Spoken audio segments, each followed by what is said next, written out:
আসসালামু আলাইকুম রহমতুল্লাহ।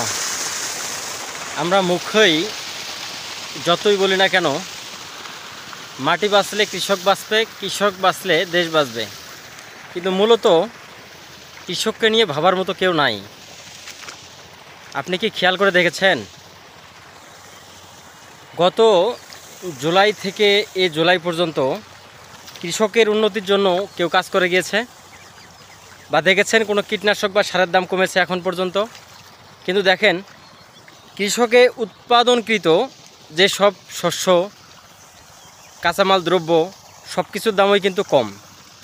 আসলে কৃষক বাঁচবে কী দিয়ে? আলুতে আপনার একদম জমিতে যদি খরচ হয় সাপোজ 50,000 টাকা, বিক্রি করতে হচ্ছে 20,000 টাকা।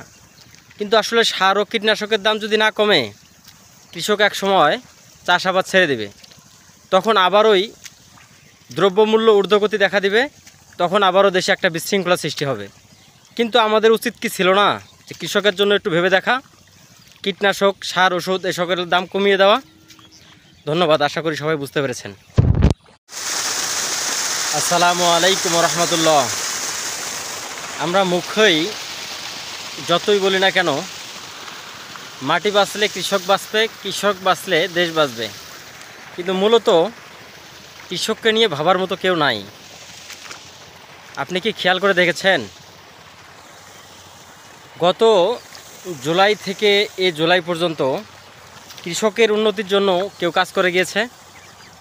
বা দেখেছেন কোনো কীটনাশক বা সারের দাম কমেছে এখন পর্যন্ত? কিন্তু দেখেন, কৃষকে উৎপাদনকৃত যে সব শস্য, কাঁচামাল দ্রব্য, সব কিছুর দামই কিন্তু কম। আসলে কৃষক বাঁচবে কী দিয়ে?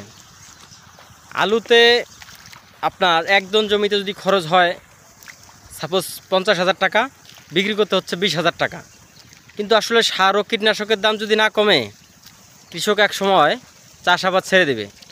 তখন আবারই দ্রব্যমূল্য ঊর্ধ্বগতি দেখা দিবে, তখন আবারও দেশে একটা বিশৃঙ্খলা সৃষ্টি হবে।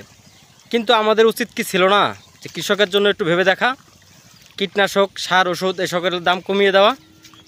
ধন্যবাদ, আশা করি সবাই বুঝতে পেরেছেন।